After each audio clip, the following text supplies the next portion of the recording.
What's interesting is, I completely agree with you, by the way, and you are the most open book of almost anyone I've ever interviewed, right to the point I asked you if you believe in God.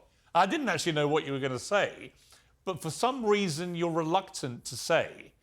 Why are you reluctant? Well, okay, let's walk along that. Well, because it's not a well-posed question.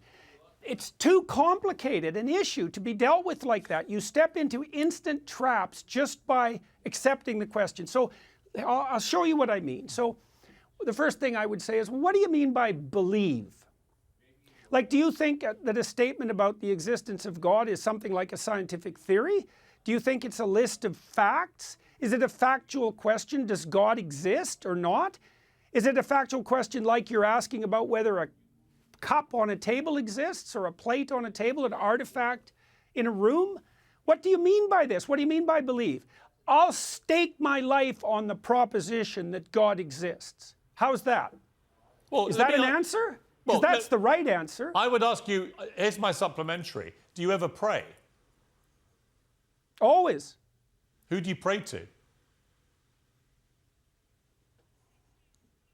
The spirit that protects you from hell. But that, many people would say, is God. Hey, sounds good to me. And so you might say, well, I said I pray always. So what does that mean?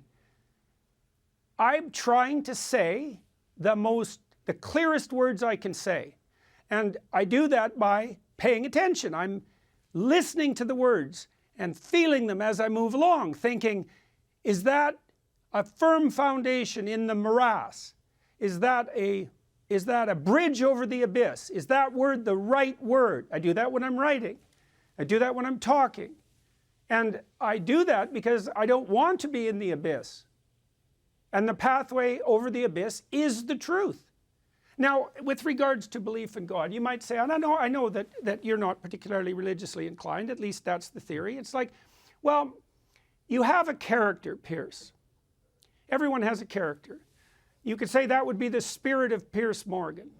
And then we might say, well, let's inquire into that spirit. If you were a hedonist, then the spirit that would be Piers Morgan would be your hedonistic whims. And that would be your God. I would say if you're a noble person, then your spirit is something elevated above your mere whims. And then there's the spirit that's inculcated within you. It's a consequence, perhaps, of your socialization, but in a more sophisticated way, it's actually a consequence of the spirit that you've allowed as a consequence of your choices to dwell within you. And that spirit has a nature. It might be allied with the truth. It might be allied with falsehood. If it's allied with the truth, it's a manifestation of what has been considered traditionally the logos. The more you're aligned with the truth, the more your spirit is an avatar of the logos.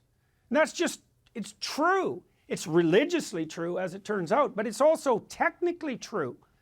It's technically true. See, I had a debate. And so I'm making that case in the new book. Right. So I had a debate with Richard Dawkins about this, who was a bit disingenuous with me because he sat with me for a whole show, seemed to enjoy it, thanked me very much for it, and then called me a fool afterwards in some podcast. So I know you've had a few run-ins with him, and it doesn't surprise me. But what I said to Dawkins was, because I was raised a Catholic, I was given spiritual guidance for several years by Catholic nuns, and I do believe in God. And the reason I said to him is that no human brain can really explain to me, or anybody, what was there before nothing. So if you believe in a Big Bang theory, well, what was there before that? Because I don't think any human brain has that power to explain or answer that question. To me, it makes perfect sense. There should be some being, entity, something which is superior to a human brain.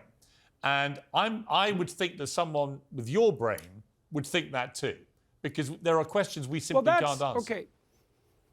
Okay, three things about that. So the first is, that's the argument by design, that things are so complex and sophisticated that cries out for the hypothesis of something like a creator.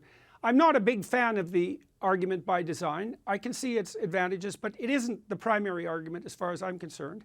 So the Big Bang proponents have a problem because it's a tenet of the Big Bang theory that the laws of physics themselves break down at the point of the singularity, and that would be the point just before the Big Bang. And when you say the laws of physics, the existence of space and time even is an unknowable prior to the Big Bang, you're basically positing a miracle at the beginning of existence. And so if you get to have your miracle, there's no reason the religious types can't have theirs. You might argue about what the miracle needs to be, and I think that's an argument that has to be had. I don't like the argument by design. I like the argument by conscience better. So the argument by conscience, which is another string of classic theological thought, is that something dwells within you that aligns you with the spirit of reality. And it's the still small voice within that was identified first by the prophet Elijah. And it was part of a transformation in the religious viewpoint in historical terms that moved the notion of God from something like Baal, B-A-A-L, a nature god, the god of storms and earthquakes, of what would you say, remarkable and awe-inspiring natural phenomena, to the voice within that can, if you attend to it, align you with the structure of reality itself, that internal voice being a manifestation of God. And I think that's an extremely powerful argument, and I think it's right. And I'll tell you something about Dawkins' work that's very interesting. So Dawkins has pointed out that an organism has to be a microcosm of its environment in order to survive. And I would say the voice of conscience within us is the most unerring manifestation of the microcosm within. And I think you can make an extraordinarily powerful biological case for that, and I've done that in this new book. So I think Dawkins' argument invalidates his epistemology. Yeah, I agree. I really believe that. But what do you think? I mean, you've had moments in your life in recent years where I would imagine you have faced the prospect of potentially dying. And in those moments, what have you felt, and what do you think happens to you? If you do die, or you had died, what did you imagine might happen to you? Well, I had lots of moments, years in the last few years where dying would have been an absolute relief. And had that been accompanied by the complete cessation of my being, I would have been perfectly content with that. There are things that are far worse than dying. So if you're only terrified of dying, you've hardly begun to plumb the depths of existential catastrophe. Death is fairly... You just don't have an imagination. What could be worse than dying? Being a prison guard at Auschwitz? But you'd still be alive, even if you were witnessing horror. Is not death the ultimate... Oh no, I'm thinking perpetrating it. Right. You mean carrying... how about being an Auschwitz guard? How about being an Auschwitz guard who really enjoyed his job? How about that? That's worse than death, as far as I'm concerned. Right. I mean that. No, I see that. That's hell, man. Yeah, it's a living hell. That's hell. Yeah, I agree. Mm-hmm. But do you think there is? But do you think there's an actual hell, Jordan? Is there somewhere that people like that go to, which is hell? Oh, definitely. Now, what relationship that has to what happens to you when you die, I have no idea. I mean, I don't think anybody's in a position to speak about what's truly beyond our ken, let's say. I don't think we understand consciousness at all. We don't understand time. We don't understand the relationship between finitude and the infinite landscape that surrounds us. That's all a great mystery, and I tend to leave that alone because I try not to speak about things that I can't speak about. But does hell exist? It's like, study history and see if you can figure it out for yourself. I mean, does heaven exist? There's nothing that's more obvious than that hell exists. So does heaven exist? Mao's China was hell. Right, but so you're talking about hell on earth, but do you believe there's a hell after death? Like I said, I don't speculate about such things. That's where my ignorance finds its, what would you say? That's where my knowledge finds its limit. I'm concerned enough about what I'm doing right now, right here, and leaving the rest of that. And, you know, so I have to leave it at that. The hell that I see as a potential on earth is sufficient as a deterrent. And it's of sufficient reality. You know, you can ask, well, is it eternal? Well, I would say, well, look, all totalitarian states are variants on a theme, let's say, and that theme persists. All archetypal stories are eternal. everything that happened in the Bible happened and is happening and will continue to happen forever. It's part of the eternal human story. It's hyper real. And heaven and hell are part of that. What that means in the final analysis, I don't know. I mean, you asked, I think you asked in there, you know, hell is real, is heaven real? It's like, well, heaven is as far away from hell as you can get. That's a good way of thinking about it. I've spent my whole life trying to determine how you get as far away from being a camp guard at Auschwitz who enjoys his job as possible.